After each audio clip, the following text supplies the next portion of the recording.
Kesimpulan dan rekomendasi. Kesimpulan, menimbang bahwa berdasarkan uraian duduk perkara, fakta-fakta yang terungkap dalam rapat dan sidang permisaan serta pertimbangan hukum dan etika di atas, dapat disimpulkan hal-hal sebagai berikut. 1 dan 2 dianggap sudah dibacakan. 3, para hakim terlapor secara bersama-sama terbukti tidak dapat menjaga keterangan atau informasi rahasia dalam rapat permusyawaratan hakim yang bersifat tertutup sehingga melanggar prinsip kepantasan dan kesopanan penerapan angka 9. 4, praktek pelanggaran benturan kepentingan sudah menjadi kebiasaan yang dianggap sebagai sesuatu yang wajar karena para hakim terlapor secara bersama-sama membiarkan terjadinya praktek pelanggaran kode etik dan perilaku hakim konstitusi yang nyata tanpa kesungguhan untuk saling ingat mengingatkan antar hakim termasuk terhadap pimpinan karena budaya kerja yang pekewuh sehingga kesetaraan antar hakim terabaikan dan praktek pelanggaran etika biasa terjadi.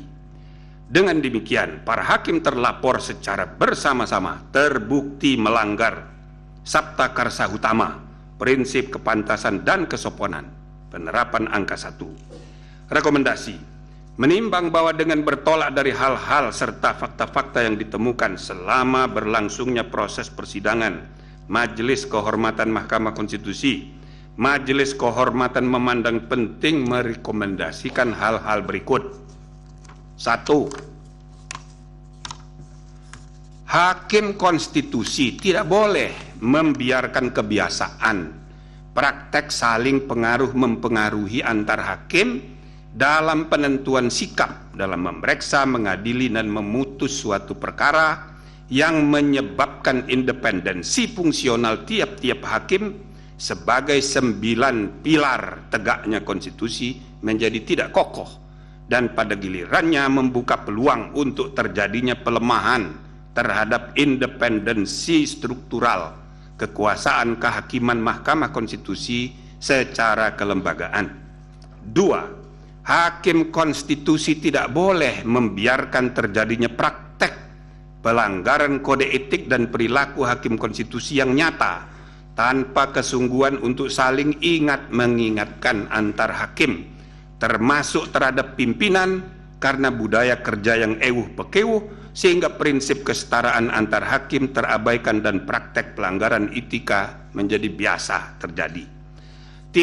Hakim konstitusi harus menjaga iklim intelektual yang syarat dengan ide-ide dan prinsip-prinsip pencarian kebenaran dan keadilan konstitusional yang hidup berdasarkan nurani yang bersih dan akal sehat yang tulus untuk kepentingan bangsa dan negara, tercermin dalam penulisan pendapat-pendapat hukum dan dalam permusyawaratan dan perdebatan substantif di antara para hakim untuk menemukan kebenaran dan keadilan konstitusional yang hidup itu sebagaimana mestinya. 4. Hakim konstitusi secara sendiri-sendiri dan bersama-sama harus memiliki tanggung jawab hukum dan moral untuk menjaga agar informasi rahasia yang dibahas dalam rapat permusyawaratan hakim tidak bocor keluar. Amar putusan, mengingat Undang-Undang Nomor 24 Tahun 2003 tentang Mahkamah Konstitusi yang telah diubah terakhir dengan Undang-Undang Nomor 7 Tahun 2020 tentang perubahan ketiga atas Undang-Undang Nomor 24 Tahun 2003 tentang Mahkamah Konstitusi dan Peraturan Mahkamah Konstitusi Nomor 1 Tahun 2023 tentang Majelis Kehormatan Mahkamah Konstitusi, memutuskan menyatakan 1. Para hakim terlapor secara bersama-sama terbukti melakukan pelanggaran terhadap kode etik dan perilaku hakim konstitusi sebagaimana tertuang dalam Sabta Karsa Utama, prinsip kepantasan dan kesopanan. 2. Menjatuhkan sanksi teguran lisan secara kolektif kepada para hakim terlapor.